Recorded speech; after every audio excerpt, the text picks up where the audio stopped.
Hello everyone, welcome to the Toffee Blues Everton newsfeed. If you didn't already know, I'm Max. During the summer where I've had a lot of work going on, I've been busy, it's great to find the time and have the opportunity to do another one of these interviews, whether or not they come out on the YouTube channel or for the podcast. Prior to Everton's Carabao Cup visit to Lincoln on the 27th of August, I had the pleasure of sitting down and chatting with Clive and Nate, the chairman of Lincoln, who, if you didn't already know from Lincoln's January visit to Goodison in the FA Cup, is a massive Evertonian from South Africa, following the Blues since 1968. Nate has enjoyed a lot of success during his time at Lincoln, winning the 2018 Checkatrade Trophy as well as winning League Two in the 2018-19 season just gone. We talked about his success of ownership in football, the financial value of such big cup ties to Football League clubs, and how he plans on reinvesting that revenue into bettering Lincoln City as a football club. As well as talking about most things Lincoln City, we did talk all about Everton from the 1960s up till the present day, including an allegiance between both Lincoln and Everton in 2002, which initially got Nate to start following Lincoln as a second team. Fingers crossed you enjoyed the interview, and by judging by how fondly he recalls the greatest of them all, I'm sure that you will. Right, so Clive, good morning. It's great to have the honour to chat to you this morning ahead of Wednesday's cup tie. Not only to speak to the chairman of a Football League club, but to speak to a fellow Evertonian, not to mention all the way from South Africa, Johannesburg, like a certain hero of mine, Stephen Pienaar. Of course, Everton play Lincoln City on Wednesday the 28th of August, 7:45 kickoff in the second round of the Carabao Cup. Clive, so first and foremost, what was your reaction to seeing the clubs drawn against each other yet again? So it's the second time this year, isn't it, in cup competition? Yeah, well, first of all, I wasn't expecting us to get through against Huddersfield, so I really hadn't thought of the next round. But when it happened, I started to have a look and think, wow, we had drawn the top-rated team in the first round, and then I saw, wait a minute, Everton are the top-rated team in the second round. I just had the feeling that we were going to be drawn against each other again, and actually sent a WhatsApp message to some of my fellow directors saying, I think Everton are going to come to Sinselbank, and that's what happened. Yeah, so obviously it's a huge opportunity for Lincoln, and from your perspective, and it's a certain interest of mine, being ownership within football, the current events, unfortunate events may I add, of ownership within football at Bury and at Bolton, to see your path going from a director in February 2016 to the chairman by June 2018, it seems, rather than ill motivations as these current examples in the news seem to be, it seemed to be all the correct motivations of a long-term ambition. So how would you assess your progress at the club? Well, it's been an extraordinary 3 years. When I first got involved, I wasn't really expecting to have any active role in the club. I just love football. I wanted to get involved in it, especially English football. I followed it for more than 50 years. And, I just wanted to be close to a club, be able to speak to a manager, maybe go on scouting trips, that sort of thing. But the club persuaded me to get more involved. And once I get involved in something, I'm passionate about it, and it's almost a full-time job at the moment. And far ahead of any expectations that I had.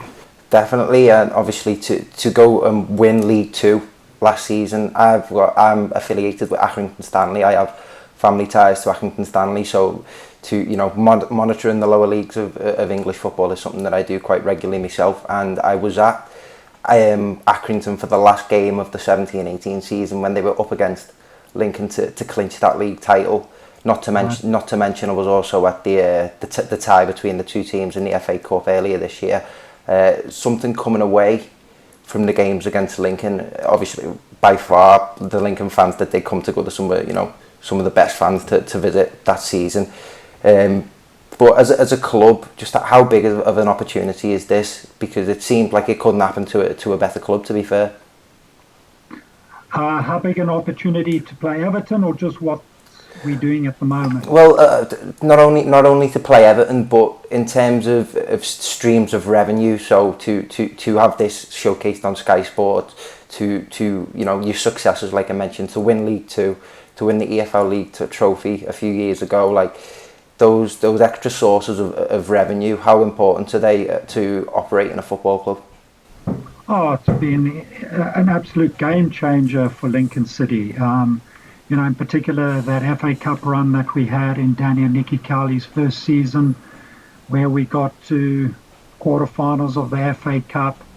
I mean, that netted the club around £2 million. And without that, we wouldn't have been able to build our new training ground, to have provided the budget for the further success that came in League Two. So that in itself, was a massive game changer. Obviously, the second season that Danny and Nicky were with us, we got to the Checker Trade Trophy final, beat Shrewsbury at Wembley. Not quite as much money in that, but it was the opportunity to take nearly 30,000 fans to Wembley.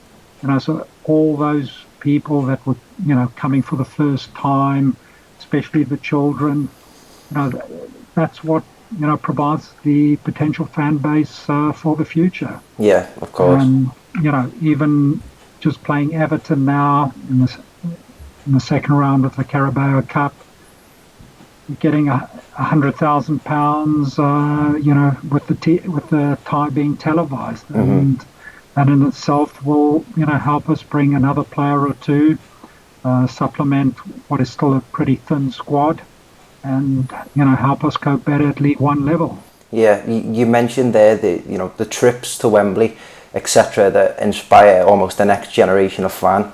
If my research served me correctly, you've been an avid supporter of Everton since the 60s, which the late 60s. I mean, Alan Ball was my hero as a kid.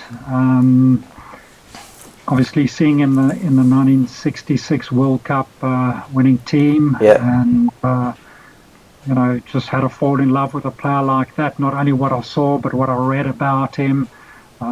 Skillful, energetic, 100% commitment, and that's why I started to follow Everton. So Alan Ball is the certain attraction that drew you to the club? Because I was going to say, either whether it be, because the 60s are considered one of the most successful eras in the club's history, and whether it be, like you mentioned, trips to Wembley with Everton, collective success, or those individual players, you were spoiled for choice with some of the individual talent in that 60s side, weren't you?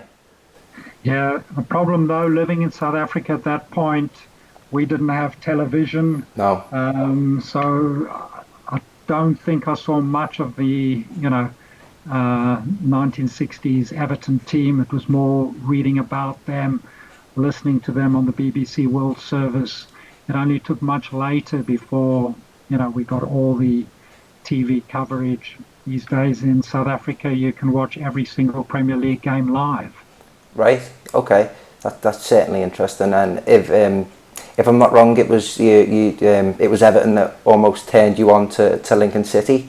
If I'm not wrong, there. Like I was born in 1998, so obviously my recollection and my memories of the club from that time, around, I was still only a toddler really. Walter Smith was in charge, but there was an affiliation between the clubs around 2002. If I'm not wrong. That's right. Yeah, in January 2002, the two clubs formed an alliance. All the Everton directors, also Walter Smith, flew over to Sinsel Bank, and there's a picture of them and their Lincoln City counterparts on Sinsel Bank. Unfortunately, not much came out of that alliance. Not long after, Walter Smith was fired, and Lincoln City actually went into administration. I didn't know that. I just saw Everton had this link with Lincoln City, and for some reason that link stuck with me. Of all the other teams I sort of kept an eye on, Lincoln City was the one that remained with me. And when I wanted to get involved in English football, obviously Everton was way beyond my means. and Lincoln City was the obvious choice. Yeah. Well, obviously that sense of realism that seeing that Everton would be on your meetings, it really indicates to me that you're a footballing man. You study football, and you're a real advocate of the sport. Following Everton's success, during your time that you've been watching the club up to recent years now, what do you make of the current situation that Everton are in now? Well, I think the foundation has been laid. I think certainly the players that the club is bringing in over the last year or so since Marcel Brands has come in. And again, obviously it's hard for me to talk. I'm a chairman of a fellow Football League team, and but I'm talking, more as an Everton fan. Of course. I don't make any comments about Everton.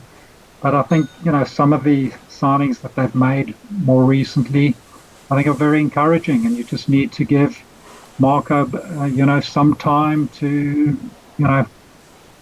build up the team and, give him time to produce what we all want. I mean, you go back and you have a look at Howard Kendall, 2.5 seasons into his reign, he was going through an incredible, difficult time, and he needed that back pass against Oxford United for Adrian Heath to equalise and set Everton on the road to a wonderful run in the mid-80s. Yeah. Yeah, just these days, managers don't get any time, and I think we just need to be patient. Of course, and on that subject, almost you seem to have struck, a real good partnership with the Cowley brothers, and I mentioned yourself being a real footballing man. Danny Cowley in particular, he seems to really understand what it takes to have the correct fabric of a club, the correct infrastructure. Just of course, you mentioned the excellent cup runs during his reign at the club. Just how huge is his impact been at the club, and how pleased are you with his approach of management? Oh, the influence has been absolutely massive. I mean, I still can't believe how lucky we were in being able to get Danny and Nicky Cowley, in May 2016. All the stars were aligned to make that happen, and there's nobody else that could have produced that sort of success for us, both on and off the field. And off the field, they've just been incredible with the way they've interacted with our fan base, and it's not surprising that on the back of the success we've had on the field, and the way Danny and Nicky have related to the fan base, and in fact, broader throughout the Lincoln population, that our attendances, have increased from 2,500 before the Cowleys came in to in excess of 9,000 now. That's absolutely fantastic. And you mentioned the growing fan base there, and just to kind of draw to an end here, that, as I mentioned, the fans that visited Goodison last season were among the very best, and I saw videos circulating on social media of them hitting all the clubs and the bars in Liverpool city centre that I usually frequent. Just how do you think they will embrace the turn of being hosts this time round, the fans? No, I think they'll be up for it. I think 1,900 odd Everton fans that are coming over will see, a packed and very loud Sincil Bank.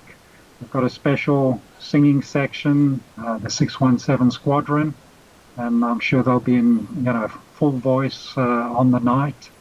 And just going back to the visit to Lincoln, the visit to Liverpool to play Everton in January, there was just a fantastic day out for all of us. I had the opportunity to meet some of our fans in the Wetherspoons in Liverpool city centre there, and it's just one of the great memories that will be with me throughout my time.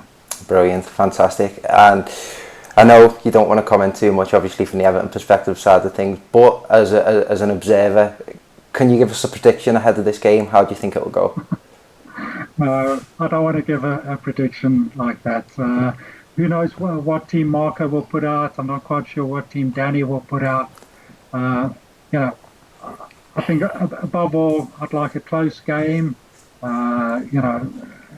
Obviously a good game, and whatever happens will be. And if we make it through, I'm sure it will help us supplement our budget. And if Everton get through, I hope they deliver our first trophy in, it will be 25 years. Definitely, fingers crossed, and I certainly do think it will be a close game, because as proven by the 2-1 last time out, they certainly seemed like a really good match, even against Premier League opposition. Clive, I'd just like to say again, mate, it's been an honour to speak. Thank you very much for your time, and I wish Lincoln City all the very best for the future.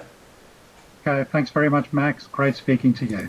Again, I'd just like to say how great it was to have the opportunity to talk to somebody like Clive, not only a great Evertonian, but someone involved in ownership in football who seems to be only heading in the right direction with all the correct motivations with the football club.